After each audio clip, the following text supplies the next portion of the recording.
Oregon legislature is set to meet on Monday for its second special session.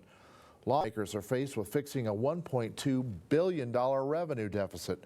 Alec Nolan has details. Oregon lawmakers return for another special session to face the state's massive revenue hole. COVID-19 has caused a daunting $1.2 billion deficit for policymakers to try and salvage. Some lawmakers predict it will take 1 to 2 days to resolve. Talks could be extended if they decide to look into policy reform, especially those involving law enforcement.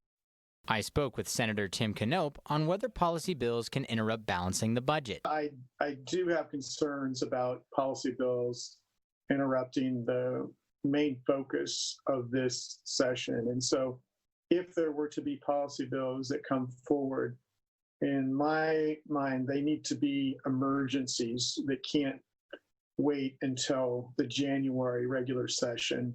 Policymakers have proposed $387 million in budget cuts. State agencies are now just waiting patiently to hear if they're affected. The senator understands the difficulty in making all state agencies content, but he wants to ensure that the state protects education first. Knopp also fears budget cuts for law enforcement. Just because there may be one bad apple in 100 or in 1,000, I don't think people should think any less of the vast majority of the officers that put their self in harm's way every day to protect us, even at our worst moments, because that's usually when most of us interact with law enforcement. It's when things are not going well. Democratic Senator James Manning Jr. says he would like to see 2 police reform bills make their way to the floor during the session. These cuts propose that 2 prisons, Shutter Creek Correctional Institution in North Bend and Warner Creek Correctional Facility in Lakeview, are removed.